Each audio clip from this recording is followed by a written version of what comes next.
aláàánú àìmọye ìṣòro tí mo ti bọ́ sí tí mi ò lágbára láti para mi tó ti gbà mí jáde èmi yóò máa yọ ọ́ àbíyamọ bàbá bọ̀rọ̀bọ̀rọ̀ àpáta láti jó bí iná òkìkí ọ̀kàkà ọlọ́run àwọn ọmọ ogun gbẹgbẹlẹ kó dá níbi tó wù ọ́ apá ńlá tó na gbogbo ayé já ẹ̀mí inú àwọn wòlíì agbára ìgboyà fájì rere òye orí fáwọn olùkọ́ni ìwọ ni ẹ̀kọ́ta sí gbogbo ayé rìpọ́ọ̀tù sí pátápátá ìwọ gangan lójó ìtura tí ń pa náà gbogbo èpè ọ̀dà nìkan ṣèjọba ọ̀dọ́ àgùntàn tá a pa tó taminétì gbogbo ẹ̀sùn ayé mi àbíyamọ tó pé mi láti inú ẹ̀jẹ̀ wa mo wà lẹ́yìn rẹ̀ ò jẹ́ kí n jábọ́ láéláé ògo ni forúkọ rẹ lókè ọ̀run torí wípé àánú ló fi gbé mi jáde tó fi kà mí máa ọlọ́run ló fi wá mi síta àìmọye àwọn tó dára jù mí tó bá jẹ́ títẹ̀ wá ní ṣùgbọ́n nípa oore ọ̀fẹ́ ó sọ mí di pàtàkì ìwé Jésù ó sáyé mi bí Ẹ́sítérì láàrin gbogbo obìnrin ó sáyé mi bí Jósẹ́fù láàrin gbogbo ọkùnrin máa kéde rẹ̀ fáráyé ọba tó sọ mí lọ́rùn torí wípé mo la iná kọjá ojú mi láàrin àní mo la omi ayé kọjá ṣe lómi ayé òwò mi lọ mo rí mo yọ ìsà òkú tó lanu sílẹ̀ yìí mo pé mi bàbá pẹ́lọpẹ́ olú bàbá aláàbò kí ni mi ò ní dúpẹ́ sí wàhálà ńlá tó fẹ́ fàyè mi dá òun ló jẹ́ kó pa mí mọ́ bí ẹyin ojú kò bá èṣù láàyè láti dáyẹyẹ ó ṣe ọba ògo àbíyamọ sẹ́bi omi lọ́jọ́ ogun lè ìbàrẹ̀ bàbá o àṣídẹ́tì tó yẹ kó mú ẹ̀mí mi lọ gbanigbani ọ̀run ló fagbára gbà mí ọba àwọn ọba bàbá àwọn bàbá àbíyamọ lọ́jọ́ ogun lè kí ni mo gbé fún ọ náà ìfẹ́.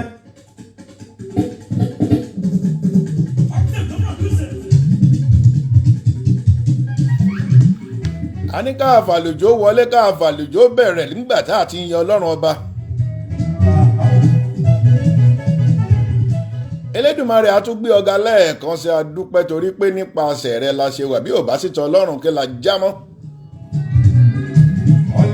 Gbanigbani lọ́jọ́ gbogbo ọba ẹ̀rí tó tún ṣe ohun tá à ń rí alágbádá iná aláwọ̀ tẹ́lẹ̀ oòrùn gbanigbani tí ayé ń sáyà ìbà rẹ o.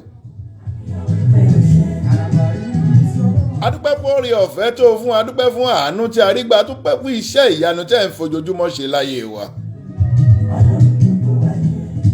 Adúpẹ́ àwa tá a lọ níjẹjọ náà látún padà lónìí ọlọ́run ò jẹ́ káyé sọ pé òkú ní sọ̀rọ̀ ìjọ́ ò la rí iná ìjọ́ ò ní iná ó mà ti lọ ṣùgbọ́n ọlọ́run ò jẹ́ ó jẹ́ tiwa. Gbogbo ohun tá a béèrè fún ìwọ ọlọ́run ń ṣe agbé ọ̀gá bàbá Èdùmàrè. Ìrìn àjò kádàrá rèé lórí IKTV náà la mú wá lónìí fún gbogbo ẹ̀yin olólùfẹ́ wa jákèjádò gbogbo àgbáyé ibi tẹ́ ti ń gbọ́ wa. Ẹ káàbọ̀ sórí ètò báwo lọ̀dọ̀ yín lọ́hùn ṣe gbogbo rẹ̀ ń ṣe sọ̀kẹ́kẹ́ lójọ́jọ́ mo tiẹ̀ ti rí gbogbo ẹ̀yin tẹ́ ti gbórí wọlé ojú yín ló ń dàn yìí ọ̀hún gbé sókè àìdí ẹ̀.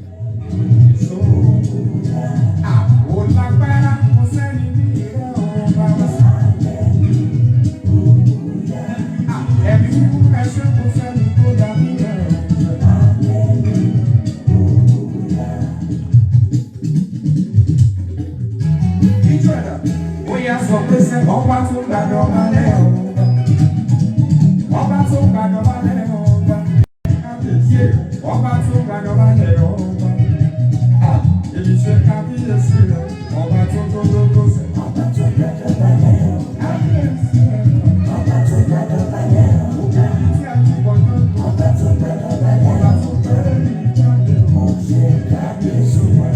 Bẹ́ẹ̀ ni ọlọ́run ló tó gbàdọ̀ balẹ̀ ọba tí ò láfiwé lọ lédùmarè. Èmi náà kọ́ ọlọ́run ọba ní Olúfẹ́mi ọmọ Akínàjọ Àkànní ìjẹ́ ọmọ ẹkọ níbà ọmọ ṣẹyẹ kó tó ṣòro. Ọmọ Ìdànrè ní mímú ní bàbá mi Ìdànrè ìyá mi Ìdànrè all Ìdànrèyans.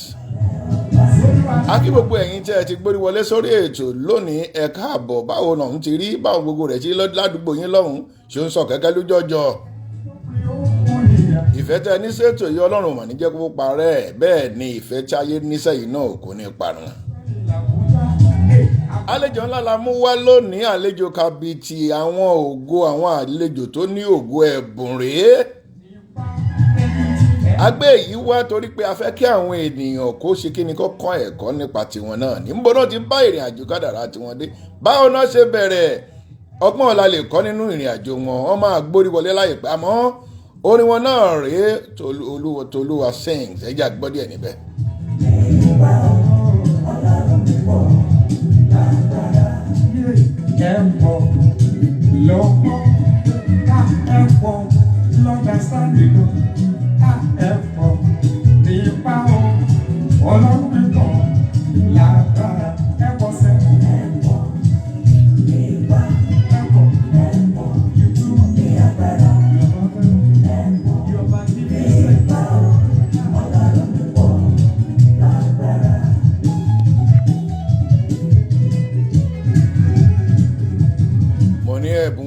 Ni wọ́n gangan ní tó ti fi ń pa mọ́sàgòdò rẹ̀ pé ṣẹ́bùn yìí lè ṣe nǹkan kan fún mi bí. Ìwé Ọlọ́run kan fìdí ẹ̀ múlẹ̀ pé ẹ̀bùn rẹ ni yóò ṣe kí ni yóò jẹ́ kí ògo rẹ kó buyọ. Àbúrò mi ti gbórí wọlé o, Àlèwí Ọlájíbí kẹsì, àwọn tí wọ́n ní kíni, àwọn tó ní culture ní Indianapolis nìyẹn. Àbúrò mi àtàtà ẹ̀kọ́ oríire àná, I really appreciate you, God bless you. Ire ìdùnnú, thanks for joining us. Triple A Bookie Stitches, oh my sister, God bless you. Ẹni mo ní ẹ̀bùn wo ni Ọlọ́run fún ọ? Má rò wípé ẹ̀bùn tó ní òwúlò ńlá ṣe sọ wípé ìrìn àjò kádàrá ó lè rìn pẹ̀lú ẹ̀bùn tí Ọlọ́run dá mọ́. A ṣàkíyèsí pé gbogbo ọ̀pọ̀lọpọ̀ ló ní ẹ̀bùn, ṣùgbọ́n torí wípé a kì í fẹ́ lo ohun tí Ọlọ́run fún wa. À ń sọ yín jí ní wákàtí ọwọ̀ yìí, jí má sùn, gbé e sókè.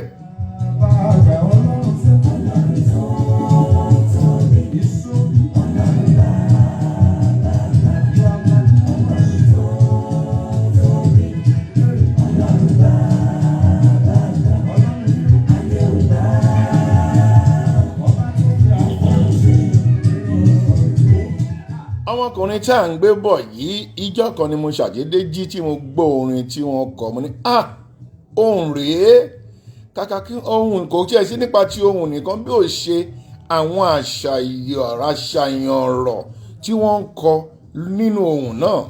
Mo rí i pé béèyàn bá ní ohùn tó ní ẹ̀bùn tó wá fi gbé Ọlọ́run ga, plus ló tún jẹ́. Ìdí nìyí tí mo fi wá wọn pé níbi tó bá wà á gbọ́dọ̀ gbé wọn wá sórí ètò kí wọ́n wá sọ bó ṣe jẹ́. Èmi náà ń tọrọ orú oorun yóò, ṣùgbọ́n n kò tí ì rí. Bẹ́ẹ̀ bá lè bá mọ tí wọ́n ṣe lẹ́kùn tí wọ́n fi nírú ohun báyìí, ẹ ṣe é sọ fún mi. Ẹ̀bùn náà ni à ń bọ̀.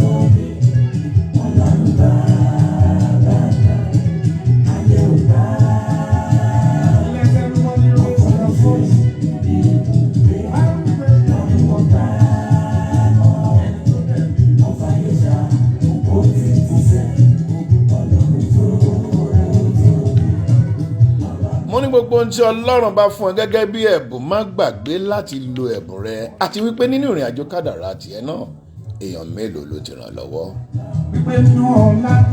Ẹlòmíì ní àjẹyó àti àjẹṣẹ́kù tó ṣe wípé ajá gan tún ní budget, ṣùgbọ́n kó rẹ̀ nìkejì lọ́wọ́ ó di ìṣòro. Ẹ má gbàgbé wípé ẹni tí o bá nípa láti ràn lọ́wọ́ òun lẹ́nìkejì rẹ̀. Ẹ bá mi share program lónìí, ẹ pèrò sọ́pọ̀ kí gbogbo wọn wọlé. Bẹ́ẹ̀ ni bá kọ́kọ́ join wa lórí ètò lónìí tó sọ pé òun kọ́kọ́ join ni yóò jẹ́ tí wọ́n pè ní ẹ̀bùn bẹ́ẹ̀ ni giveaway pàtàkì fún ènìyàn 5 àkọ́kọ́ tẹ́ bá pè wọlé. Ọlọ́run tí a kò lè dàgbà mo gbé ọ̀gá o, Ọlọ́run tí a kò lè dàgbà.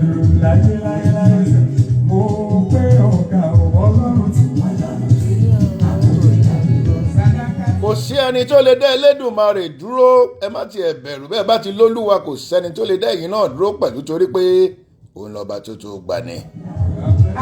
Ọlọ́run tí a kò lè rí. Àlejò wa máa tó gbórí wọlé ẹ ṣáà má bẹ̀rù àlejò wa máa tó gbórí wọ́n máa fẹ́ dá sétò ẹ jẹ́ n sáré gbé ìyá mi wọlé náà. Ọlọ́run tí a kò lè dá dúró.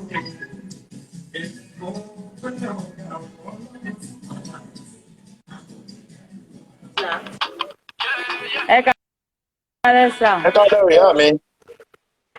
Yes sà, a kó ètò sà, wá kù sí mi ní sà. God bless you. Amen sà, Ẹni kí ẹ bless bá you dá sà. sétò lónìí. Bẹ́ẹ̀ ni sà, ẹ ra sà. Èyí ni added fan ìrìn àjò kádàrá every time lẹ máa ń dá sí. Nẹ́tíwọ̀kì wo lẹ ń lò? Bẹ́ẹ̀ ni o. Glo ni sà. Glo, okay. Ẹ máa rí lẹ́yìn ètò. Bẹ́ẹ̀ ni sà. Ẹ fún mi ní Okay Glo sà. nọ́mbà yẹn, fún mi Glo nọ́mbà yẹn, abẹ́ máa text ẹ̀ sí mi. Ẹ jẹ́ kí n pè fún yín báyìí sà. Yes sà. Ń gbọ́ mà. 090 Okay. 56 Mm-hmm. 23 5-6 lápọ́dé o. 56 Yeah. 23 Okay. 32 Okay. 29. So ẹ jẹ́ n pè fún 090 562 33229. Yes sir. All right. Yes Lẹ́yìn sir. ètò a máa kí káàdì tí ẹ ṣe tẹ́ bá a dá sétò lónìí. Adúpẹ́ sir. God Yes bless sir. you. God bless you God sir. bless you. Bless you sir. Amen sir. Yes sir.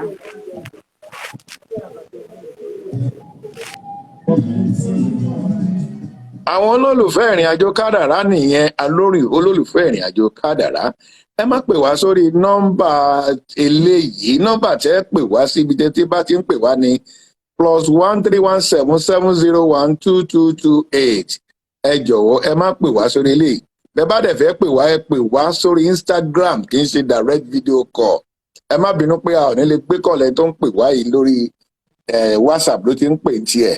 Ìrìn àjò kádàrá náà ni àlejò wa ń bọ̀ lónìí ẹ ṣáà ṣe kí ni ẹ farabalẹ̀ kẹ́ wá nǹkan fìdílé ẹ gbọ́ oríṣiríṣi bó ṣe rìnrìn wọn báwo lọ̀rọ̀ wọn ohun yẹn gan ṣe rí torí mo ti máa ń gbọ́ oríṣiríṣi ohun eléyìí tún yàtọ̀ àfi bí ẹni wípé Ọlọ́run dídì fi iyọ̀ sóhun tiwọn ni mo fi máa ń pè ní olóhùn iyọ̀ gbé e sókè fún ìdí.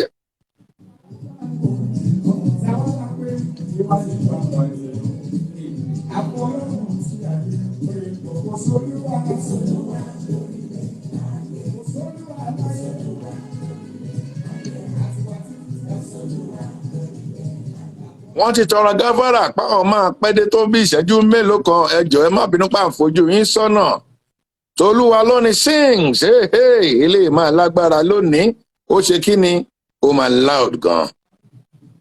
Òkò ní bọ́ọ̀lù rẹ̀ ló ń bèrè ẹni tó bá lóun tó mọ ikú ti bá àfọlọ́run ti ayé pé ọkọ̀ sórí wà kó sórí wà.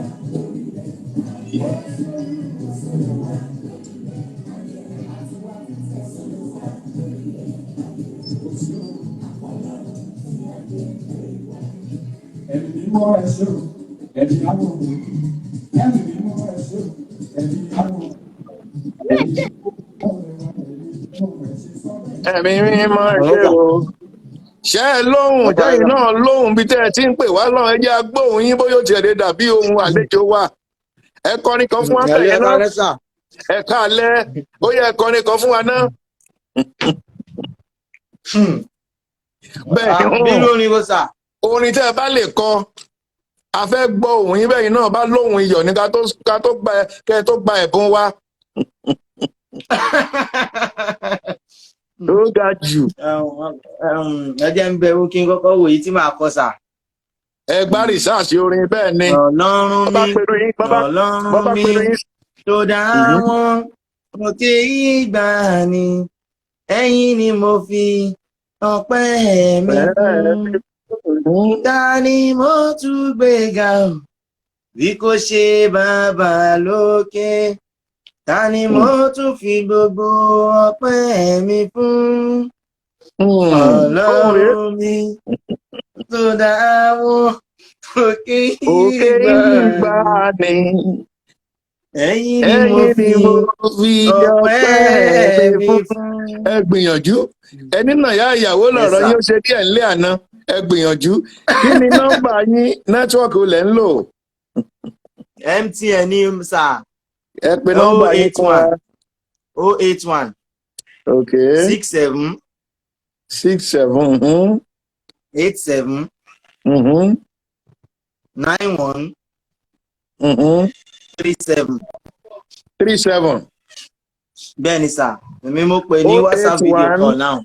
081 Yes, sir. 678 791 Yes, sir. 37. Yes sir. Ẹ rí káàdì wa bá parí ètò. Ẹ ṣé púpọ̀. Ẹ ṣé gan sir. Èmi Ẹ ṣé mo mo pè dúpẹ́ láìpẹ́ o. yìí sí sir. Ẹ ṣeun. Ìfẹ́ tẹ ní Yes, fún wa ò sir. ní parẹ́ o. Àdúrà Àmín tí yín sir. náà máa gbà lójoojúmọ́. Àlámà mi sir. Ẹ bá ń tẹ̀ lọ́hùn. Ẹ bá ń tẹ̀ lọ́hùn. Bẹ́ẹ̀ ni àlejò mi ti dé. Ẹ jẹ́ kí n gbé àlejò mi wọlé ní wákàtí ọ̀wọ̀ yìí. Ẹ jẹ́ ká ṣe kí ni ká bẹ̀rẹ̀ ètò ọ̀hún ní pẹrẹwu. Bẹ́ẹ̀ ni.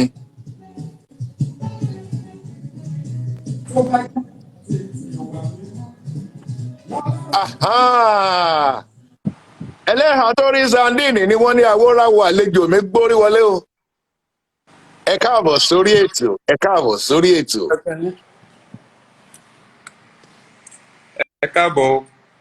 Ẹ káàbọ̀. Ẹ kú ọjọ́ mẹ́ta. Ẹ kú lé o. Sọ. Ẹ wá kí àwọn èèyàn yín lé kó ba lè mọ̀ pé olóhùn iyọ̀ mi gangan ti wọlé o. Kò sólúwa lórí ilẹ̀ ayé. Kò sólúwa lórí ilẹ̀ ayé. Kò sólúwa lórí ilẹ̀ ayé o. Àfọlọ́run tí ayé ń pè bọ̀. Ẹ kú ìsinmi òní o gbogbo ènìyàn. Pátápátá àlàáfíà Ọlọ́run yóò máa bá gbogbo wa gbé lórúkọ Jésù. Àmín. Àmín. Ní báyìí ká máa bẹ̀rẹ̀ ètò ọ̀hún ní pẹrẹwu. Orúkọ yín gangan a ò kúkú àfẹ́ sọ ṣùgbọ́n a fẹ́ kó ti ẹnu yín jáde. Yorùbá ní ẹnu oníkan là ti ń gbọ́ pọ̀n. Báwo ni kí lorúkọ yín gan? Orúkọ mi ni Ọláyẹmí Báyọ̀nílé Bọ́lájí. Orúkọ tí gbogbo èèyàn mọ̀ mí sí gẹ́gẹ́ bí olórin ni Tolúwani Sings.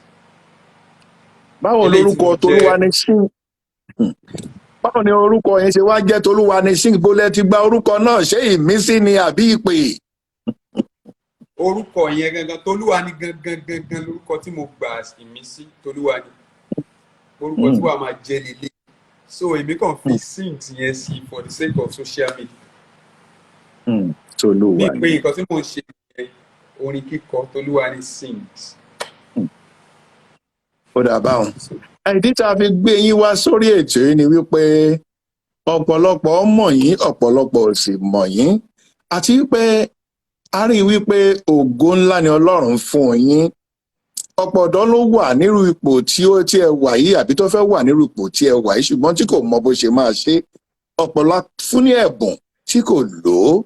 Ìdí ni tí ìrìn àjò kádàrá jámọ́ ni wípé just for people to discover their purpose, their goals in life. And àwọn tó ti kọjá tó ti rí ọ̀nà àbáyọ àti wípé tí wọ́n tún ń béèrè fún àánú pé Olúwa nínú ẹ̀bùn tó fún mi, mo dúpẹ́ ẹ̀bùn yìí, mo sì tún ń béèrè àánú sí i. La ṣe ní ká máa gbé yín wá sórí ètò pé kẹ́ ẹ lè sọ díẹ̀ nínú ìrìn àjò kádàrá yín bó ṣe jẹ́. A sì dúpẹ́ lọ́wọ́ Ọlọ́run pé ẹ jẹ́ wa. Lágbára Ọlọ́run orí ọ̀fẹ́ tẹ́ fún wa láti bá yín pàdé tẹ̀síwá sórí ètò lágbára Ọlọ́run kò ní já sásán. Nẹ́tíwọ̀kì tún ti ń rólù. Ǹjẹ́ àní fogun nẹ́tíwọ̀kì bú báyìí? Ìwọ nẹ́tíwọ̀kì gbọ́ ọ̀rọ̀ Olúwa o. Gbọ́ ọ̀rọ̀ Olúwa. Ó ti gbọ́. Nẹ́tíwọ̀kì mi náà mọ̀ pé nẹ́tíwọ̀kì Nàìjíríà ní kọ́lọ́run bá wa ṣe. Kọ́lọ́run bá wa ṣe. Kọ́ọ̀lù wọlé. Brọ́dà mi Tolúwa ní sing. Ilé ìwé òbílẹ̀ lọ. Kí lẹ kà ṣe ẹ̀kọ́ orin náà lẹ lọ kọ́ ń bẹ̀ ní àbíbò ló ṣe jẹ́. Pàápàá ẹ má bínú mo fowó àtọmọdé yín lẹ́nu ọmọbó ní yín gangan nílẹ̀ Yorùbá. Mo jẹ́ ọmọ ìlú Ìkẹrùn, ọmọ bíbí ìlú Ìkẹrùn ní Ọ̀ṣun State. Yeah, mo jẹ́ ọmọ bíbí ìlú Ìkẹrùn ní Ọ̀ṣun State. Mo dàgbà sí ìlú Agba ní mother side mi. So ibẹ̀ ni mo ti lọ sí iléèwé alákọ̀ọ́bẹ̀rẹ̀, that's primary school and secondary school. So ìgbà tí mo dé Èkó, mo lọ sí Àgbàdo District Comprehensive High School as my secondary school. Bẹ́ẹ̀ ni mo ti jáde, and mo dẹ̀ proceed lọ sí Yaba College of Technology. I studied estate management and valuation.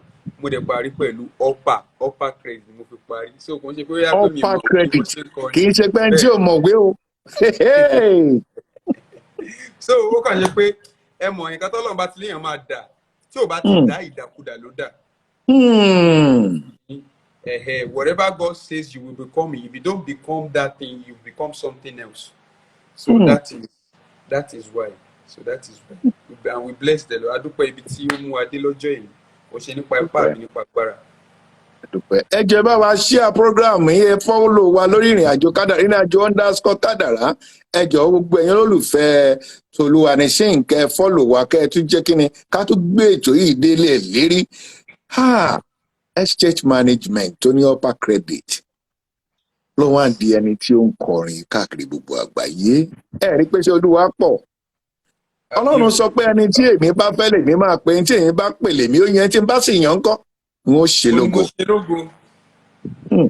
A dúpẹ́ pé Ọlọ́run ṣe yín lógo, ògo yín ò sì ní bàjẹ́. Ìgbà wo gangan lẹ wá bẹ̀rẹ̀ orin kíkọ, àti pé báwo lẹ ṣe gba ìmísí, báwo lẹ ṣe mọ̀ yín pé ẹlẹ́ẹ̀bù orin ni, torí ṣé akékeré la ti ń lù ní àbí ṣé inú ilé la ti bá ní, àjogúnbá ni àdúgbò ló ṣe jẹ́? Kì í ṣe àjogúnbá rárá, kì í ṣe àjogúnbá.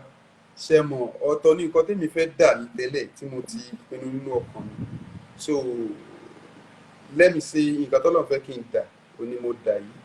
Ṣé ń gbọ́?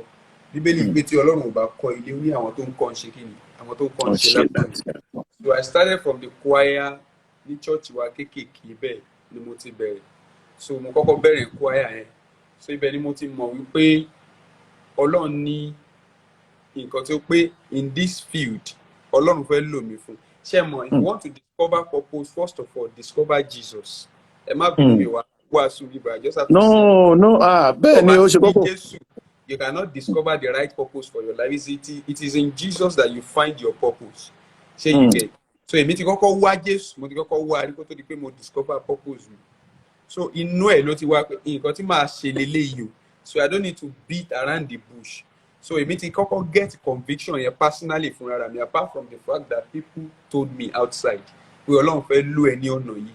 So ó dẹ̀ jẹ́ nǹkan tó ti fi sí inú mi. So nǹkan tó even gan upper tí mo gbé jáde yẹn ní school mo struggle ni, but tí mo bá ti mú pen pé mo fẹ́ compose orin mi ò kì í struggle pẹ̀lú ẹ̀. Ọ̀rọ̀ yẹn máa ń wá naturally ni. Ó máa wá naturally. So to the extent that I have some songs too that I have not even sung at all. Now tí mi ti kọ jáde, I will just look at them pé ṣé mi dẹ̀ mo kọrin yìí? Because sometimes gan tí mo bá fẹ́ mú orin tí mo fẹ́ lọ ṣe, the song that I want to produce in the studio, I'm always, if not for the Spirit of God, so I'm always confused. Èwo ni kí n wá mú bẹ́ẹ̀ gan báyìí? Èwo ni kí n, because mo bá mú kan màmá wo pé eléyìí mà tún wà ń bẹ̀. Tí n bá tún ti mú yà, eléyìí mà tún wà ń bẹ̀. Tí n bá eléyìí mà tún wà ń bẹ̀. So it is the plans of God for my life. Let me just say it is the plan of God for my life. Nǹkan tí Ọlọ́run fẹ́ kí n dà ni mo dà. So Ọlọ́run ò sì jẹ́ kí orísun orin yín kó gbẹ. Àmín Jésù. Orin yín tó gbẹ. Ìbéèrè tí mo fẹ́ béèrè ó lè jẹ́ bí kíní, ẹ jọ̀ọ́ kí ló máa ń fún yín ní inspiration? How do you get your inspiration? Yeah, first of all, nǹkan tó máa ń fẹ́ mi ní inspiration ọ̀rọ̀ Ọlọ́run ni. Ṣé mọ̀, gbogbo orin téèyàn máa kọ láyé yìí, gbogbo deep revelation láyé yìí, inú ọ̀rọ̀ Ọlọ́run ló pín sí. Sometimes when you read the Bible, when you study the word of God, àwọn bó ṣe ṣiṣẹ́ ìyanu ẹ̀, lyrics ni tó bá mú tó papọ̀, lyrics ni gbogbo ẹ̀. So èmi dẹ̀ máa ń, and at the same time tí mo bá jáde lọ, mo lè lọ anywhere, mo lè gbọ́ létí mi, ó lè jẹ́ inú wàásù tí mò ń gbọ́n church tó invite mi sí, ó lè jẹ́ kí ni. Mo ti mú oúnjẹ Ọlọ́run nìkan wà tí mo ṣe oúnjẹ Ọlọ́run. So inú ìwàásù pastor kan ni mo ti mú jáde. Bọ̀dọ̀ mi tí kọ jáde náà. Oúnjẹ Ọlọ́run, I won't stop giving you love. Bàbá wa olóore, to you everybody bows. Ìwọ lọpẹ́ yẹ, you are beautiful to everybody. Ẹ̀bà you know they eat, àmàlà you know they take. Afọpẹ́ wà nìkan. So inú ìwàásù pásítọ̀ kan ni mo ti rí oúnjẹ Ọlọ́run, God's food. So kíní yẹn ọ̀rọ̀ yẹn máa tí bá mọ̀ pé táìtù orin lélẹ̀ máa jẹ ọ̀rọ̀ yẹn máa kì mí láyà ó máa wá. God really wants me to work on this thing. So. Wow. Ṣábà ní ká wá ẹ ṣe àwọn kan fẹ́ darapọ̀ pẹ̀lú wa lórí ètò ẹjọ́ tá a bá gbé yín wọlé ìbéèrè tẹ́ bá fẹ́ béèrè kẹ́ ẹ béèrè ní kánmọ́kánmọ́ tá a bá sì ti gbé yín wọlé tán tẹ́ bá ti jáde padà ẹjọ́ ẹ bá wa tẹ kíní kẹ́ ẹ lè jáde padà kẹ́lòmíì ò tún lè wọlé torí pé àfi bẹ́ẹ̀ ní àkókò púpọ̀ tá a bá ní ká wá máa rò ẹ̀gbọ́n mi lórí àwọn ìṣísẹ̀ntẹ̀lé tí Ọlọ́run ti fún yín láǹfààní láti ṣe àwo yín ti tó bíi mélòó ẹjọ kí n tó béèrè ìbéèrè ẹ̀yin kan ti gbórí wọlé ẹ kálẹ́ ẹ káàbọ̀ sórí ètò. Ẹ kálẹ́ sà. Kí lẹ fẹ́ béèrè lọ́wọ́ àlejò wa wọ́n wà lórí àlééfà níbí. Kò sí nǹkan kan tí mo fẹ́ béèrè kan wo conversation yín ni kò sí nǹkan kan. But mo enjoy company Toluwa ni o. He's a very nice guy. You should keep up the good work. All right. Thank you. Ẹ ṣé gan, sir. Yeah, bro. God bless you. Thank you so much, sir. Ẹ ṣé sà ẹ kú ìfẹ́ tí ẹ ní sí àlejò wa. Ìbéèrè tí mò ń béèrè ni pé tá a bá ní kàkà ní ṣísẹ̀ntẹ̀lé ó ti tó bí àwo bíi mélòó lẹ ti ṣe. Mo ti àwo mi ò tí gbọ̀gbọ̀ mo ti ní tíráàkì rẹpẹtẹ. Tíráàkì tí mo ti ní báyìí sì ń lọ bóyá bíi a máa close mọ́ bóyá bíi 16 tracks. 16. Yeah, ní ẹyọ kọ̀ọ̀kan á ti tó bíi 16. Yes, á ti tó bíi 16. So ó ló di pé Ọlọ́run wa gbé wa já gbangba. Nínú àwọn bíi 16 tí ẹ ti ṣe ẹjọ́ ẹ̀gbọ́n mi ẹ lè jáde kẹ́lòmíì ò lè wọlé ṣẹgbọ́sà kẹ́ máa wò wá live. God bless you. Ẹ test nọ́mbà káàdì yín ẹ test nọ́mbà network yín sí mi ká lè ìyẹn brọ́dà mi tó gbórí jáde ń sìn ká lè send in recharge card lẹ́yìn ètò ṣe ti gbọ́. Toluwa ni sings. Yes, sir. Mo ní ẹlẹ́ti ṣe bíi 16 tracks. Yes, sir. Kí ni àwọn àwòkọ́ṣe tí ẹ máa ń wò pàápàá tá lẹ ń wò gẹ́gẹ́ bí àwòkọ́ṣe nínú ìrìn àjò orin kíkọ? Ọlọ́run ni mò ń wò bí àwòkọ́ṣe báyìí. Ṣé mo ègbé ni fún ẹni tó fi ẹlẹ́ran ara ṣe ìgbẹ́kẹ̀lé. Kábíyèsí Elédùmarè. Èèyàn lèèyàn máa jẹ́ ṣó ti yé yín. Not that I listen to people's song and I admire them. Mo celebrate grace wọn but mi ò wo ẹnikẹ́ni bí àwòkọ́ṣe. Ọlọ́run ni mò ń wò bí àwòkọ́ṣe. So mi ò. Nínú àwọn iṣẹ́ tí ẹ ti ṣe mo rí pé ẹ ṣe àwọn kòlábò pẹ̀lú àwọn kan jẹ́ lè sọ méjì mẹ́ta tẹ́ ti bá ṣe kòlábò àti wípé ilẹ̀ máa ń wò kẹ́ tó máa bá ẹlòmíì ṣiṣẹ́. Mo rí pé lẹ́jọ́ mẹ́ta mo rí pé ẹ̀yin àti ọ̀rẹ́ mi Tọ́pẹ́ Àlàbí ẹ ṣe iṣẹ́ kan. Ẹ lè tàn mọ́lẹ̀ ṣiṣẹ́ náà díẹ̀ ká tiẹ̀ bó ṣe rí. No, àjọ pàdé ní outing ni so wọ́n jọ invite wa sí program kan. Okay. So bẹ́ẹ̀mi ṣe wá wọ́n wá pè mí èmi fẹ́ lọ bá wọn ya wọ́n wá pè mí wọ́n á ní Tolúwa ni pé orin ẹ̀kan wà táwọn like gan pé kí n kọ fún wọn. So I was so excited that day. So orin yẹn náà ni bàbá jókòó sórí ìtẹ́ ó wọlé ayé wípé ta ló kàn ta fẹ́ kéde ògo rẹ̀ fáyé ìbò wa bẹ̀rẹ̀ nílùú ọ̀run láàrin mẹ́ta lọ́kàn ọ̀run ṣètò náà bá lé mi lọ́kàn mo yege ọba kò lè sùn kò lè wò torí Mọ́dékáì ọ̀run dààmú Sámúẹ́lì torí Dáfídì àṣẹ jáde sí Máríà ó rojú rere ọ̀run ṣètò náà bá lé mi lọ́kàn mo yege bọ́lọ́run ṣetán ara mi ò ṣetán nìyẹn mi ò mọ̀yàn mi ò mọ̀wé mi ò ní visa mi ò ní connection àwáwí lásán ọ̀run gbé ọ̀gá ló wá ń bẹ̀rù pò gbòyìnbó ṣó ti gbàgbé ẹ́sítérì pọ̀ mórúkọ ni torí wípé ibi tọ́wọ́ ènìyàn dé láyé ọwọ́ Ọlọ́run ò débẹ̀ ó tún jù bẹ́ẹ̀ lọ so orin yẹn náà ni pé àwọn like pé kí n kọ so lèmi ó lè rí fídíò yẹn tó jáde yẹn tí mo ṣe tí mo post yẹn so nǹkan tó ṣẹlẹ̀ nìyẹn mo ti ṣe bọ̀ collabo tí mo ṣe you live ni so ti yẹ live ni èmi àti Adéyínká Aláṣeyọrí and some people mo dẹ̀ ti feature àǹtí mi kan Tósìn Òní is a very good singer she's an anointed singer àwọn náà wà lórí Instagram Tósìn Òní I am Tósìn Òní so ọkọ̀ bẹ́ẹ̀ náà tá a ti jọ ṣiṣẹ́ and by the grace of God a sì máa tún báwọn èèyàn púpọ̀ ṣiṣẹ́ tọ́lọ́run bá máa ràn wá lọ́wọ́. àwọn olólùfẹ́ yín kan wọ́n ti gbọ́ sórí ẹ káàbọ̀ sórí ètò àlejò wa ń gbọ́ yín kí lẹ fẹ́ fi wọ́n kí lẹ fẹ́ bá wọn sọ ìyànjú ò lẹ fẹ́ gbà lọ́wọ́ wọn lẹ fẹ́ gbà wọ́n.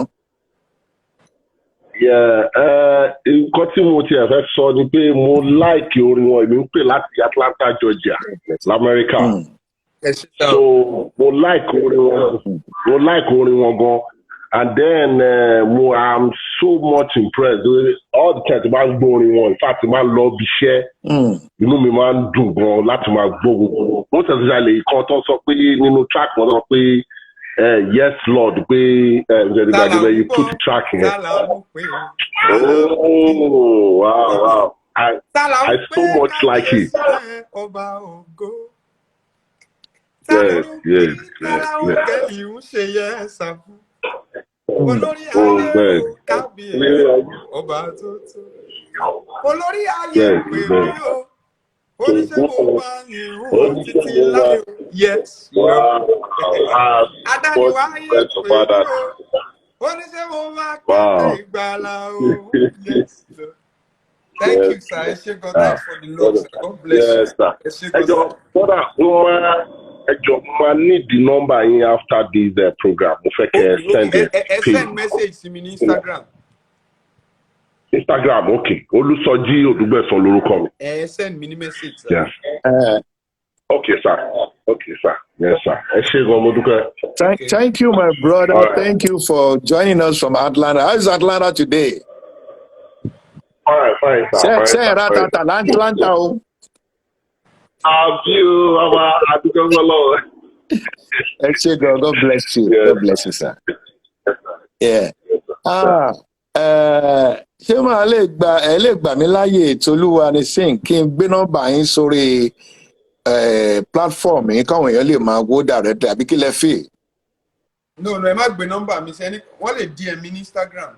All right, okay. Torí pé àwọn olólùfẹ́ yín ti fẹ́ fi question béèrè báyìí. Ẹnìkan béèrè pé kí ló dé ṣe collabo pẹ̀lú bàbá Ebenezer Obey? Tẹ́mọ̀, nǹkan tó lọ́wọ́ bá ti lead yẹn láti ṣe. So èèyàn gbọ́dọ̀ dabble into it. So tọ́lọ́n bá fẹ́, ó máa gbé wa lọ́nà ìrọ̀rùn. Lágbára Ọlọ́run yóò sì pọ̀ sí. Àmì Jésù, so nǹkan tó ṣẹlẹ̀. Tá a bá ní ká categorize orin yín a mọ̀ wípé most of the time gospel ni but èmi sọ láyà rẹ̀ mo ní classical gospel lẹ́ ń kọ èmi mo fúnra yín mo gbé táìtù yẹn lé yín lọ́wọ́ láláì jẹ́ pé ẹ béèrè o àmọ́ kí ni orin yín gangan kí la lè pè é fáwọn èèyàn. Contemporary náà ni. Contemporary. Gospel, yes, like that. Ǹjẹ́ tá a bá ní ká wá máa wo ẹ̀bùn tí Ọlọ́run fún yín ilẹ̀kùn bo ló ti ṣí ǹjẹ́ ẹ̀bùn ṣó ṣílẹ̀kùn fún yín tá a bá ní ká tún wò nídàkejì. Jesus ó ṣí jùlẹ̀kùn lọ́sà. Hallelujah. Ọlọ́run tóbi lọ́ba. Ọlọ́run tóbi lọ́ba because story yẹn ó gùn gan. Ìgbà tí mo bẹ̀rẹ̀ people started making jest of me and they were like kò tẹ̀síwájú school orin ló ń kọ káàkiri orin wọ́n ti fi mí preach inú ṣọ́ọ̀ṣì rí pé àwọn kan ń kọrin káàkiri wọ́n fún wọn 300 naira. Mo ní orin iṣẹ́ orin ilé mi máa kọsẹ̀. Bàtà Ọlọ́run dẹ̀ gbé ṣe ẹ̀rí ṣé mọ̀ wípé Bíbélì sọ wípé ẹ̀bùn ènìyàn máa la the gift of a man maketh a way ibi tí certificate ò lè gbéyàn dé ẹ̀bùn lè gbéyàn jù bẹ́ẹ̀ lọ. bẹ́ẹ̀ni. So it has really paved way for me. Àwọn ibi tí mi ò lérò, àwọn nǹkan tí àwọn ènìyàn tí mi tiẹ̀ mọ̀ pé mo tiẹ̀ lè create relationship pẹ̀lú, Ọlọ́run ti mú mi pàdé wọn. Ọlọ́run ti mú mi pàdé, Ọlọ́run ti mú mi mọ̀ wọn. Ọlọ́run ti connect mi. Inú orin yìí ni mo ti mọ Màmá Fúnkẹ́ Akíndélé. Èmi àti inú orin náà ni mo ti mọ Ìgalò tó ń play fún Man U. Wọ́n máa gbọ́ orin mi dáadáa, wọ́n like orin mi dáadáa. So inú orin náà ni mo ti mọ gbogbo wọn. So ó ti really open àwọn nǹkan tí mi lè sọ, tí mi lè máa sọ lórí afẹ́fẹ́, ṣé ti yé yín. So it has really paved a lot of way for me. Ó ti really open ọ̀nà fún mi rẹpẹtẹ. So all glory belongs to Jesus. Sí ògo Ọlọ́run ni gbogbo ẹ̀. Kò ń ṣe sí ògo èèyàn rárá. Sí ògo Ọlọ́run because man proposes and God disposes. So nǹkan tó ṣẹlẹ̀ kò ṣe nípa ipá àbí nípa agbára. So ẹ̀bùn yẹn ti really la ọ̀nà fún mi dáadáa. Let me just say it like that. Although àìtí débi tá à ń lọ náà, we are still a ṣe ń lọ síwájú sí lórúkọ Jésù. Àmín. Ẹ ó sì délẹ̀ lérí lágbára Ọlọ́run ọba.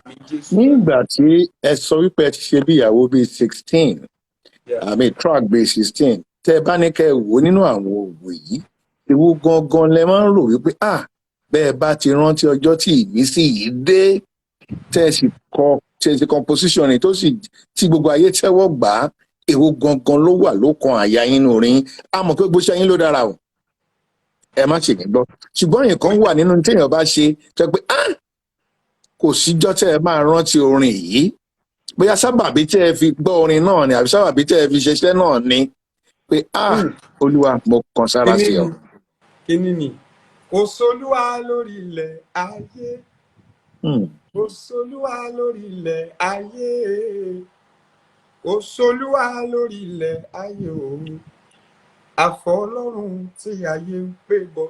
Ṣe rí orin yìí jẹ́ kí n mọ̀ wípé Ọlọ́run ju ẹ̀dá lọ, èrò Ọlọ́run kì í ṣe èrò ènìyàn rárá àtọ̀. Hello ma. Àwọn àlejò yín ti dé o. Ẹ kúrọ̀lẹ́ o. Ẹ kúrọ̀lẹ́ mà o. láti New York láti ń pè o. Ó dàbá láti New York. Mr. Tolúwanísìn, ẹ kú iṣẹ́. Ẹ kú iṣẹ́ gan-an ni. Mo wà lọ́fíìsì, mo dẹ̀ ń gbọ́ orin yín. Tí mo ṣe rí kẹ́ wà live, I have to talk to you. You are really doing well. You are really doing well. All glory belongs to God. Ẹ wo orin yín, Ọlọ́run á bá mi tẹ̀yìn síwájú gan ni láàárọ̀ báyìí tí n bá ti ń bọ̀ ọ̀nà mọ́tò báyìí. Like mo mọ̀ pé day yẹn ti complete.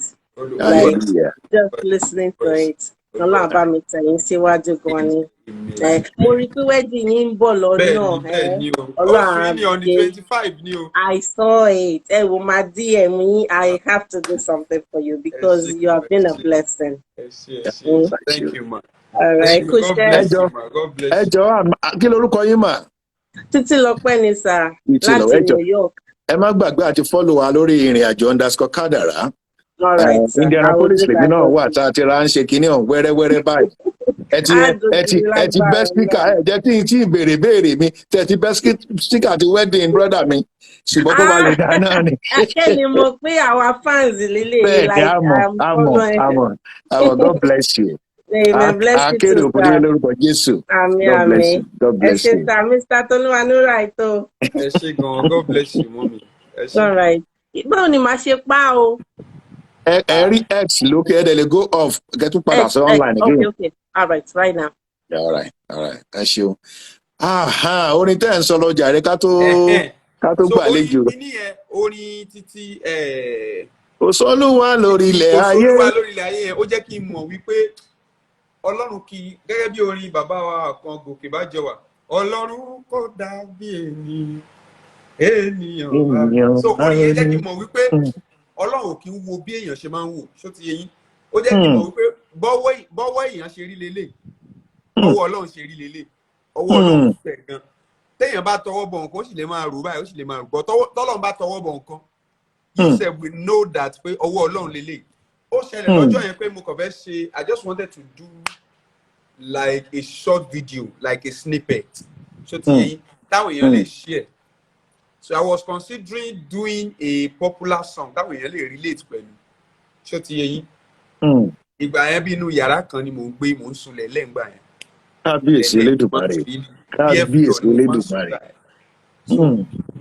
Orin yẹn mo wá wò pé jẹ́ kí n ṣe popular song. Ẹ̀mí ẹ̀kọ́ tọ̀ mí wá pé kí n ṣe orin tí mo compose fún ara mi.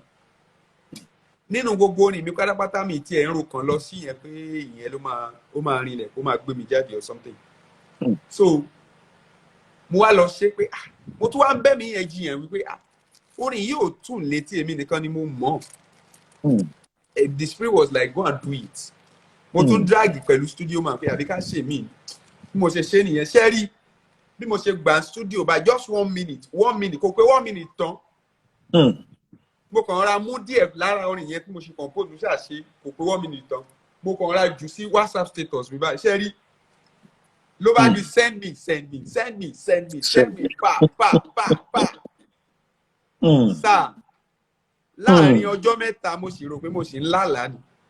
Kábíyèsí Elédùmarè. Gbogbo àwọn celebrity yẹn pátápátá wọ́n ṣe gbà nìyẹn. Kábíyèsí Elédùmarè. Wọ́n bẹ̀rẹ̀ sí ní repost. Wòlíì àrólé ẹ mọ̀ wòlíì àrólé. Mo máa àrólé onírùgbọ̀n yẹ̀wò kẹrin. Ó DM mi straight ó ní wọ́n ọmọ ìbò ló ti wà láti ọjọ́ who are you? Bọ́lọ̀ ń ṣe lò fún mi nìyẹn o. Wọ́n ṣe repost ẹ̀ nìyẹn. So bọ́lọ̀ ń ṣe ṣe nìyẹn. Ó tó wá tẹ̀síwájú tó wá lọ ṣe ẹ̀mí mímọ́ ẹ ṣé o. Ẹ̀mí àwọn wòlíì. Ṣé ẹ mọ̀ pé ìyẹn títí ẹ̀ is a popular song already mo kàn add some vibes sí. Tó bá jẹ́ family member gan ló dúró wá ti máa fi SARS wá mi kiri. Bí mọ̀mí Fúnkẹ́ Akíndélé mọ̀ ṣe repost ẹ̀ nìyẹn. Ṣẹ̀dẹ̀ mọ̀ wípé ẹ táwọn yẹn bá dẹ̀ repost lásán. Tọ́lọ́run bá fi lè lo àwọn yẹn láti repost èèyàn. Nǹkan máa yí padà fẹ́ nìyẹn. Bẹ́ẹ̀ni. Wọ́n ṣàṣe repost báwo èèyàn ṣe follow mi rẹpẹtẹ nìyẹn. So bí gbogbo ẹ ṣe bẹ̀rẹ̀ nìyẹn o. Bọ́lọ̀ ń ṣe nìyẹn tàbí débi tí aṣáwà lọ́wọ́ ṣe ń tẹ̀síwájú náà ni. Lórúkọ Jésù. Ẹ ó sì gúnlẹ̀ láyọ̀ lálàáfíà lágbára Ọlọ́run ọba. Ẹ jẹ́ kí n wá orin tí ẹ fẹ́ sọ yẹn jáde lórí kìnìún ìbàdàn. Kí lẹ pé táìtù orin yẹn náà? Òṣòlúwa láyé. Òṣòlúwa òkè láyé. Ẹ̀yin èèyàn máa ń lé ẹ jẹ́ ká gbọ́ orin náà díẹ̀ náà bẹ́ẹ̀ bá fẹ́ darapọ̀ mọ́ wa kẹ́ ẹ tún gbọ́. Ẹ lè sáré fi àsìkò yìí mú omi díẹ̀ náà ká tó máa bá ètò ọ̀hún lọ.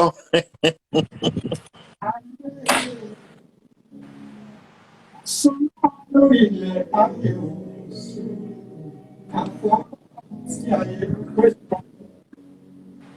Ó sọ́nà lórí ilẹ̀ ayé sẹ́sìn, ó sọ́nà lórí ilẹ̀ ayé òun. Ó máa sọ́nà lórí ilẹ̀ ayé òun. Àfọ̀ ọlọ́run tí ayé pé tán. Kò sí alágbára nínú ìkòkò rárá. Ìsàlẹ̀ ilẹ̀ òwúrọ̀ ẹni tí ó fò táwọn pé níwájú àpànìyàn àfọwọ́rọ̀ tí ayé pé mọ́. Àkọ́kọ́ ẹlẹ́sìlẹ́dì tremble, let my unbelief tell that. Orin t'Olúwa ni Sings lẹ́ ń gbọ́ yìí, orin tí ó fúnyàn ní ìmísí látòkè wá, orin tó fúnyàn ní ìtíṣe tá à ń pè ní ọ̀rọ̀ Ọlọ́run.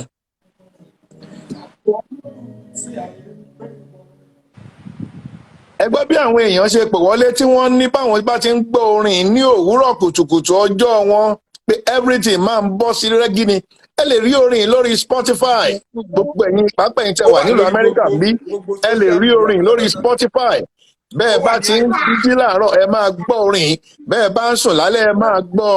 Tolúwa ni sing, Tolúwa lónìí, Tolúwa ni sings àwọn tí Ọlọ́run fi iṣẹ́ orin náà rèé. Ògo ńlá rèé, ẹ káàbọ̀ sórí ètò ìyá wa. Hello, ẹ káàbọ̀ o. Ẹ káalẹ́ mà. Yes ma. Ẹ rásà, ẹ kú ètò. Tolúwa ni sings. Ẹ kú iṣẹ́ Olúwa o. Ẹ káalẹ́ o mọ́mì, Olúwa kú iṣẹ́ o. Ẹ ṣeun sir, more grace in Ó dàbí Jesus' ẹni name. pé àwọn nepa fẹ́ múná lọ ládùúgbò yín bẹ́ẹ̀ mà. Ẹ wò ó lágbára, aṣùnì kọ́ńtẹ̀ lọ́ba wa tán jẹ́ mi. Ìyá. ẹ ṣé gan. All right, Àmọ̀ràn wọn lẹ sir. fẹ́ gba àlejò wa. Well, kò sámọ̀ràn bẹ́ẹ̀ àbí lẹ́yìn kan ṣàtẹ̀síwájú nínú nǹkan tó mọ̀ ṣe. And I would say it is just the kingdom service. Yes, it is a kingdom service. We are all striving for heaven, and we pray all we are doing or we've done and still doing on earth should not just go in vain in Jesus' name. Amen. So we should still be conscious of making heaven winning souls for Christ, which is the main purpose.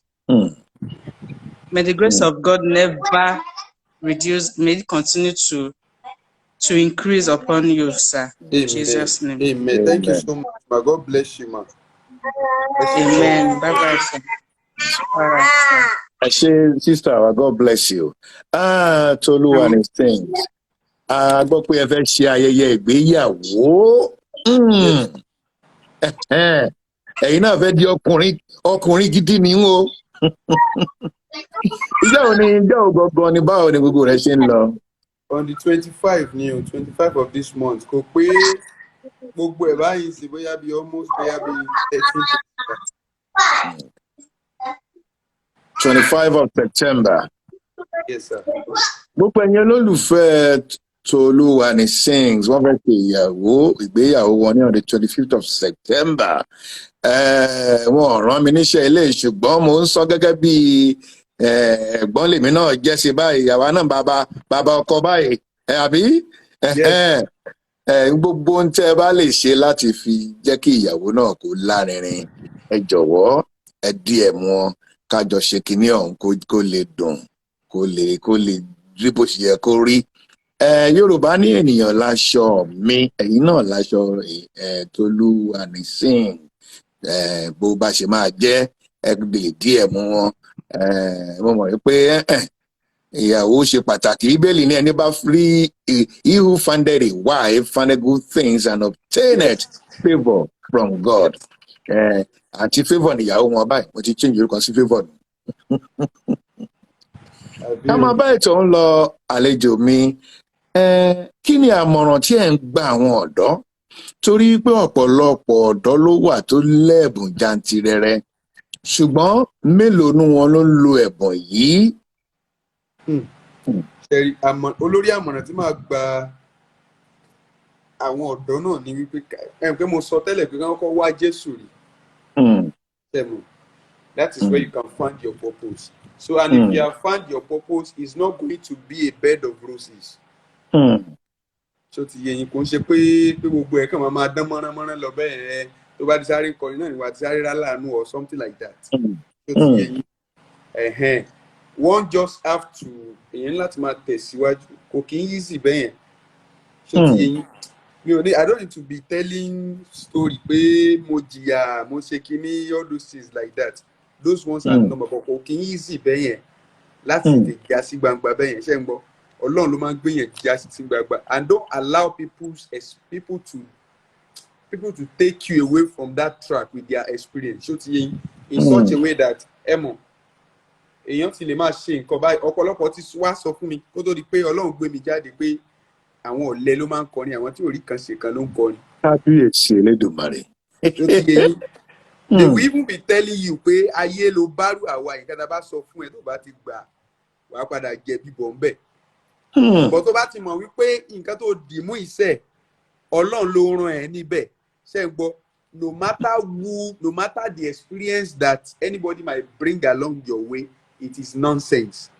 Nǹkan tí Ọlọ́run bá sọ nìkan òun ló ní sense nínú.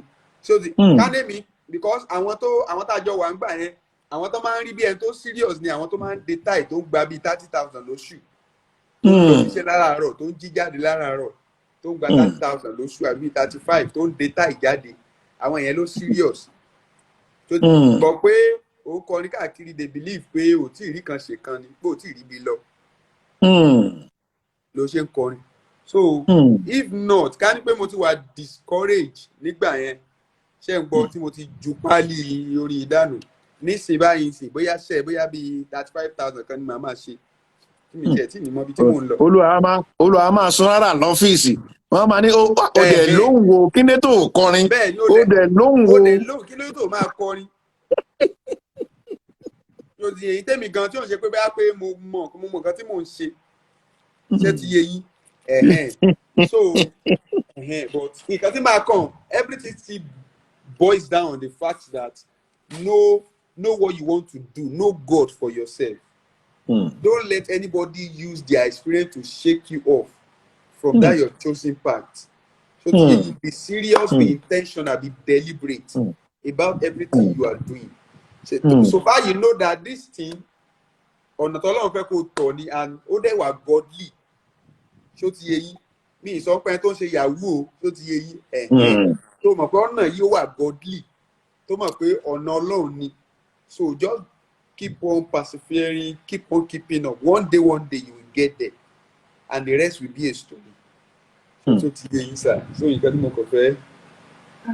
Tá a bá ní ká tún wò ó ní da Nàìjíríà bó ṣe ń lọ kí lẹ rò wípé ó jẹ́ àdójúkọ àwọn òṣèré àti pé kí lẹ rò pọ́nà tí ìjọba lè gbà láti ràn wọ́n lọ́wọ́. Ọ̀nà tí ìjọba lè gbà náà ni pé kán appreciate ẹ̀bùn tó olúkálùkù ní. Ṣó ti yé yín because nǹkan tí ó wọ́pọ̀ ní nǹkan tó really wọ́pọ̀ tó dẹ̀ bà nínú jẹ́ níbí báyìí ni pé ìjọba ò believe wọn fi bẹ́ẹ̀ appreciate talent. Ṣó ti yé yín àwọn ọmọ òyìnbó wọn believe pé bóyá o ní master they don't believe that you have master or PhD. It is what you can do, how you can be able to solve societal's problem.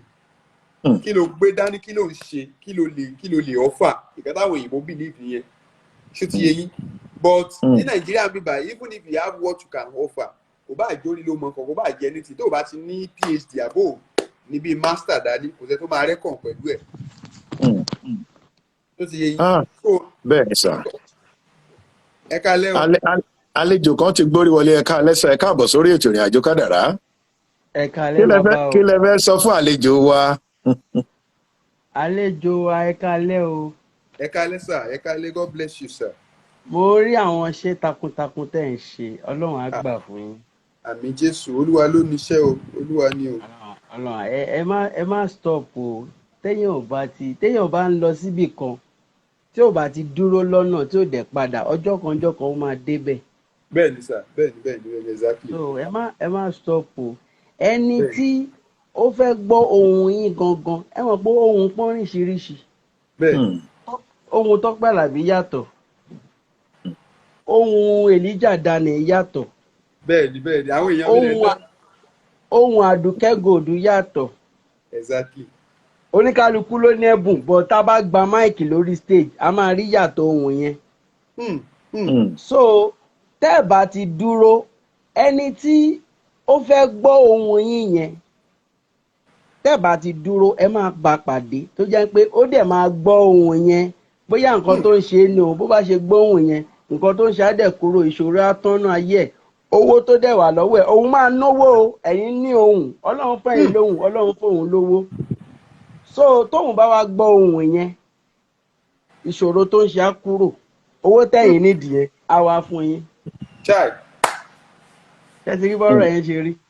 Ẹ má jẹ́ àdìtú lọ́rọ̀ yẹn. Olórin lèmi náà. Yes mo tẹ̀ tí abẹ́ ṣe sọ̀rọ̀ yẹn mo ti mọ̀. Èmi náà ò dúró ànkẹ́ẹ̀dẹ̀ máa wo àwọn tó close mọ́ yín gangan they will celebrate you o. Exactly ọ̀rọ̀ yẹn lè sọ jáde yẹn.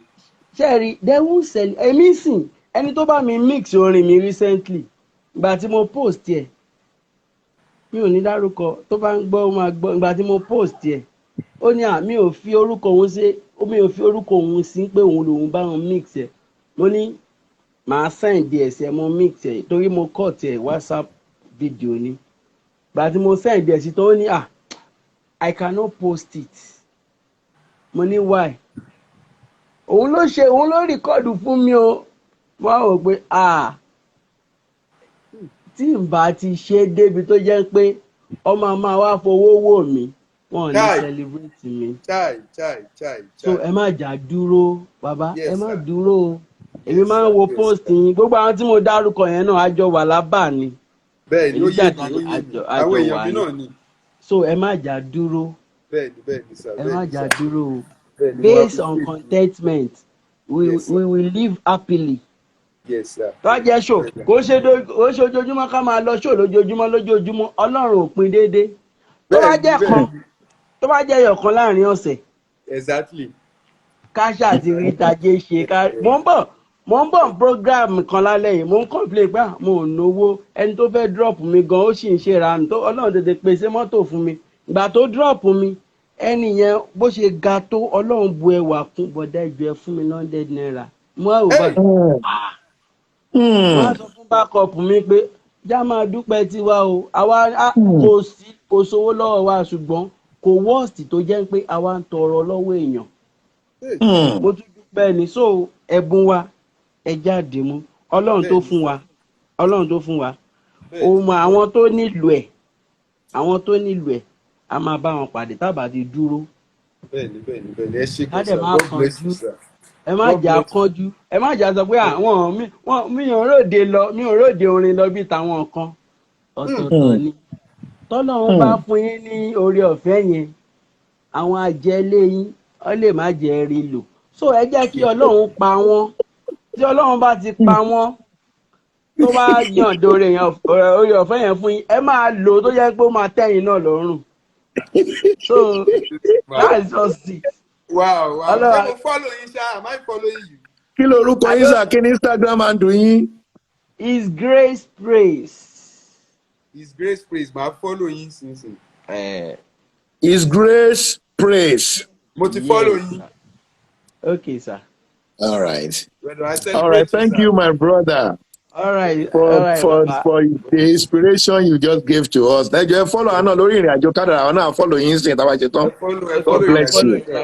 God bless you. Èmi náà kọ́gbọ́n bẹ̀ yẹn bọ̀dá mi Tolúwa ni sing mo kọ́ ọgbọ́n torí wípé àdìtú ni ọ̀rọ̀ tí alàgbà yẹn sọ àdìtú ni. Exactly pé àwọn kan lówó wọn lóhùn. Àwọn kan lóhùn wọn lówó. Ẹnìkan tiẹ̀ béèrè ó níbo ni wedding yẹn ti máa wáyé àti wípé ẹnìkan tún béèrè pé èló lẹ́fẹ́ ẹnìkan béèrè pé níbo ni wedding ti máa wáyé ẹnìkejì béèrè pé èló lẹ́fẹ́ ẹ káàbọ̀ mà. Mo fẹ́ owó ńlá o. Ẹ kálẹ́ sísà mi orúkọ yín gbọ́dọ̀ tí ń bá wa sọ̀rọ̀. Ibi Yẹmí ẹwà tómi àwẹ̀ pé àṣà àjóbàtà ẹlẹ́sà. Àjóbàtà ẹlẹ́sà. Ẹ fọ́lọ̀ wa lórí Instagram káà náà lè fọ́lọ̀ yín a máa bá yín sọ̀rọ̀ láìpẹ́ àmọ́ kí lẹ fẹ́ bá àlejò wa sọ. Inú mi dùn pẹ̀lú gbogbo nǹkan tí àwọn àlejò wa inú mi dùn pẹ̀lú gbogbo àwọn onítọ́pọ̀ inú mi dùn gan-an bẹ́ẹ̀ dẹ̀ ṣe kọ́ ohun yín ò ní rá. Àmín Jésù. Àwọn tó láyé á máa bá yín ṣe. Àmín Jésù. Ibi táwọn ará wájú dé nídìí iṣẹ́ orí èyí náà máa dé bẹ́ẹ̀. Àmín Jésù. Àmín Jésù. Ògo díẹ̀ ni kò ní ṣẹlẹ̀ sí yín. Àmín Jésù. Àwọn tó láyé ò ní padà lẹ́yìn yín ó yín á máa dùn ni kò ní kán. Àmín Jésù. Àmín. Mo bá fẹ́ kó fún yín àníyàn tí mo fi ṣe kọ́ lọ́wọ́ dá padà fẹ́mi náà because ọ̀nà kan náà lájọ wà. Àmín Jésù. Thank you so much. Lágbára Ọlọ́run. Ẹ ti di àbá ẹ̀ ní wó. Àmín Jésù. Bẹ́ẹ̀ ni ẹ ti di kí àràbà Ọlọ́run ò ní jẹ́ owó ó di kí àràbà Ọlọ́run ò ní jẹ́ owó àní ò di kí àràbà irúnmọlẹ̀ ò ní jẹ́ òtẹ́ ẹ máa mọ̀ sọ pé ẹ máa ní tẹ́ bá ti fẹ́ mọ̀ ọkọrin ẹ máa ní mo mú nọ́mbà tèmi mo mú nọ́mbà tèmi èmi ò ṣiṣẹ́ oníṣẹ́ mo mú nọ́mbà tèmi àní mo mú nọ́mbà tèmi o mo mú nọ́mbà tèmi èmi ò yọrí olórí o mo mú nọ́mbà tèmi ẹ ti mú nọ́mbà tìyín báyìí ẹ ní sí nọ́mbà mú. Àmín Jésù. láì ṣe ìgbìmọ̀ ẹ máa gòkè, ẹ máa ga, ẹ máa gòkè. Iṣẹ́ ìyá gbé yín dé lóyún bíbí tẹ́ ẹ̀rọ kan lè sí báyìí ẹ máa ríre mú bẹ́ẹ̀. Ti níbẹ̀ olùsẹ̀bẹ̀ Ọlọ́run wọlá ọjọ́ tí wọ́n bí yín, ìgbà tí ìyá yín ń jẹ̀rora yín tí kò sí ẹ̀dá ara ètò máa fi Ọlọ́run àtàwọn tó fẹ́ gbẹ̀bí fún un. Ọlọ́run wọlá. Àmín Jésù. Àmín, àmín, àmín. Àmín. Nẹ́tíwọ̀kì ni. Àmín Jésù. Àdúrà yín á gbà. Ẹ ní ṣìṣe. Àmín. Ọkàn yín á balẹ̀. Bẹ́ẹ̀ ni. Orí tí ó dorí ọ̀la, àròhùn yóò. Ẹ̀dá tí ó dorí ọ̀la, àròhùn bí fáyé. Àlórí tó dọ̀la àròhùn yóò. Ẹ̀dá tó dorí ọ̀la, àròhùn bí fáyé. Orí rẹ̀ ó mọ̀ gbé ọ́ o, ìṣẹ̀dá rẹ̀ ò ní padà lẹ́yìn rẹ̀, kò ní padà lẹ́yìn gbogbo wa. Torí bí orí ọdẹ bá ń dààmú ọdẹ nínú igbó, wọn ní ò lè rẹ́ràn pa. Orí àgbẹ̀ bá ń dàdẹ̀ láàmú, wọn ní ò lè gbin sùkúta. Borí bá ń bá níjà wọn a sì mọ bùsà. Òòṣà kan ò sí títún bá níjà lẹ́yìn orí ẹni, orí àwa gbé wájà níláárí. Kò rí mọ́sálá tapò fún àwa níjọ́ orí bá ń bọ̀ wá dọ̀ àwa. Ẹ̀dá pẹ́ mọ́ padà lẹ́yìn àwa. Gbogbo òre tá a sí lálẹ́ ìyá. Ẹ ṣé àǹtí mi. God bless you my sister. God bless you. Ẹ jọ̀ọ́ ẹ tọ́ ẹ kẹ́ fọ́lọ̀ alórí ìrìn àjò kádàrá kájọ dòwò pọ̀ lágbára Ọlọ́run. Bẹ́ẹ̀ ni gbogbo àdúrà tí ẹ gbà fún àlejò wa. Èyí náà ẹ gba àdúrà náà àjẹni láyé tìyín náà. Ẹ ò ní ṣìṣe. Ẹ ní ṣe o. Ẹ máa rí bá ti ṣe o. Thank you very much. Olúwa ni sing. Àwọn èèyàn níbo ni wedding ti máa wáyé o? Èkó ni. Wọ́n béèrè àdírẹ́sì o. Màá ní kó DM yín. Kó má di pé ẹ̀ka má di ẹjọ́ bẹ́ẹ̀ bá fẹ́ mọ ibi tí wedding ti máa take place láwọn DM àlejò wa. Kí ọ̀lù má ṣàlàyé gba èrò. Kí ọ̀lù má bàa kí ó má ṣàlàyé gba èrò. Àbí bò ni? Ẹ̀kọ́ DM. Tọ́. A ti lo àsìkò wa sì ti ń kọjá ẹ̀ báyìí. Ní báyìí a ní kẹ́ ẹ tó dágbére fún àwọn èèyàn pé ẹ ti ń lọ. Irú eré wo lẹ máa ń gbà o? Ṣé ìgbéyàwó nìkan ni àbí bò ni? Chọ́ọ̀chì gangan ni base mi. Máa ń lọ church bọ̀ ẹ tó bá fẹ́ ṣe indoor birthday bóyá fẹ́ ṣe birthday praise. Ẹ fẹ́ ṣe ìṣílé, ẹ fẹ́ ṣe marriage, mo máa ń lọ. Ẹnìkan ń bẹ lórí òpó, ẹ káàbọ̀ mà. Hello ma. Ẹ káàsán o. Ẹ ṣeun mà. Ẹ káàsán. Ẹ káàsán. Tolúwa ni sẹ́yìn ló wà bí. Favorite person on earth. Oh my God. Thank you for the music. Yorùbá mi ò ṣe dáadáa sọ ẹ má mind. À ń gbádùn ẹ̀. Àwọn náà bá agbédè yín. You're one of my favorite person on earth. It's nice seeing you live, and I wish you the best. Every morning that I wake up, your music is just there on Instagram, like bam. One on YouTube. What a mess. I have to. So every time I drive to my house, daily, feel bored. I play. Is either you or this other guy, Bidemi Olaoba. It's either you or him. Both of you. Thank you so much. Thank you. God bless you. Sometimes in life we're at our downest, and we just need something to inspire us. We just need something because we're bored. We work and we're bored, and we're tired, and you're just driving home, and you just need something to remember you of home. I call play YouTube and you just see it, or sometimes you open your Instagram because it's my Instagram go, and you're just there and the music is just there. Thank you so much. We appreciate you. I wish you happy married life. I wish you everything. I'm always wow. ẹ bá àǹtí mi bẹ́ẹ̀ bá lè wá ẹ ẹ bá mi wá ṣọ́nìbù ní California. ẹ ju dọ́là ránṣẹ́ ìyẹn náà tó. Kò sí wàhálà okay, anything tabani I'm happy support. If you can DM me, or I don't know how you guys do your stuff, and I don't mind any little. Whatever you want to tell me, you can DM me. Okay, no problem. Thank you so much. It's I'm happy talking to you, and thank you, Olotu. It's your first time seeing your program, right? Oh, thank you. God bless you, Ìrìn Àjò Kádàrá. Really? What we do here, we showcase talents for people to learn from them. Yeah, just to inspire the youth to discover their purposes. That is what we are doing here. But you can follow us at Ìrìn Àjò _Kádàrá. Okay, I will follow. It's on the, I've pinned it already.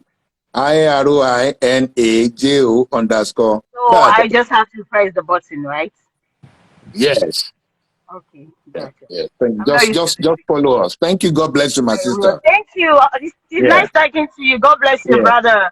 Enjoy your wedding and sing more song, please. Please. I'm driving home. I'm still gonna be bored, but I want to sing more song. Okay. Okay. Yeah. Thank you. Bye. Bye. Brother, me, I really appreciate the people who have been showing love towards you, and it boils down to the fact that ntọ́lọ́run bá pèèyàn láti ṣe wọ́n ní adùn ṣe bí ohun tí Ọlọ́run lọ́wọ́ sí ni. Yes, wàá ṣòro ṣe bí ohun tí Ọlọ́run ò lọ́wọ́ sí. Ọlọ́run lọ́wọ́ sí, and I really appreciate you. I really appreciate your talents, and just like the advice you've given to the youth today, I'm sure they will learn one or two things from you.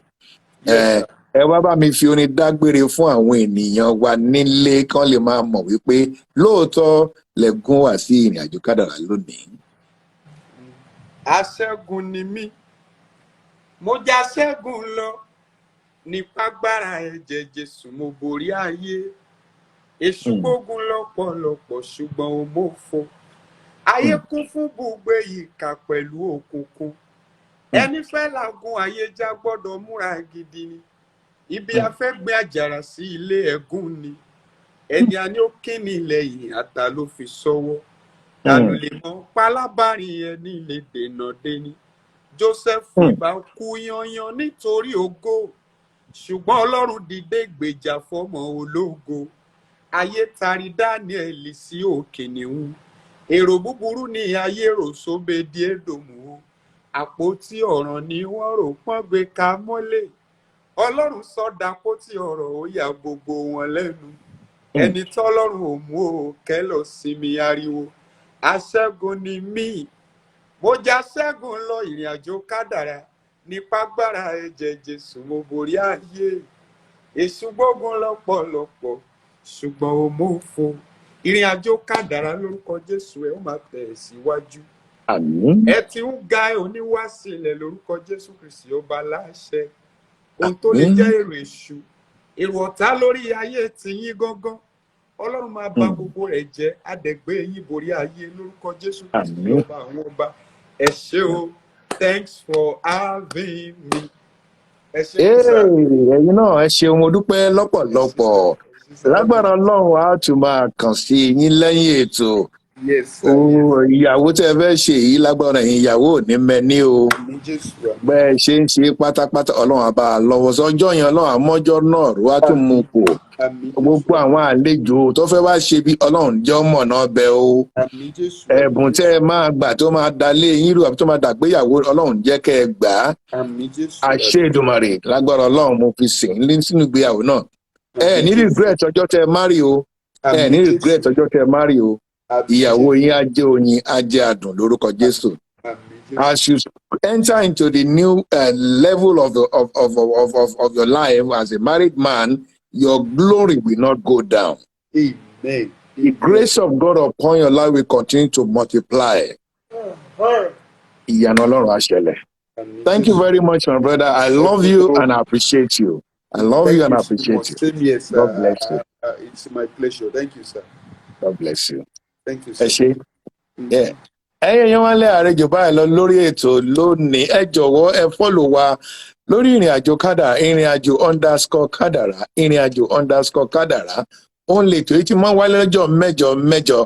Àlejò wa Tolúwa ni Sings la gbé wá lónìí. Ẹ̀yin náà sì gbọ́ díẹ̀ nínú ìrìnàjò kádàrá wọn bí Ọlọ́run ṣe fi ẹ̀bùn wọn tó fi ṣe kí n tó fi ràn wọ́n lọ́wọ́ tó sì fi ṣí ilẹ̀kùn ọlà. Lágbára Ọlọ́run gbogbo ẹ̀bùn tọ́lọ́run fún wa náà kò ní ṣílẹ̀kùn ikú fún wa, kò ní ṣílẹ̀kùn àìsàn, kò ní ṣílẹ̀kùn wàhálà àti ìdààmú. Yẹ́ra rẹ wò, discover yourself, kó o mọ̀ wípé gbogbo ohun tí Ọlọ́run dá dídára ni. Ìrìnàjò kádàrá tó máa ṣe kí ló máa kó gbálẹ̀ báyìí ó ti dọjọ́ mẹ́jọ ní dédé àsìkò yágó 7 ọ̀sán ti ìlú Amẹ́ríkà, 8 alẹ́ ti ìlú Nàìjíríà àti UK láti tẹ́ pẹpẹ ètò. I really appreciate you. I cannot continue to mention names, but I appreciate everybody here on this platform tonight. God bless you. I love you all. Please don't forget, tell your friends about this program. Follow us at Ìrìnàjò_Kádàrá. Lọ́sẹ̀ tó ń bọ̀, a tún fi rí pàdé. Ó dàbọ̀.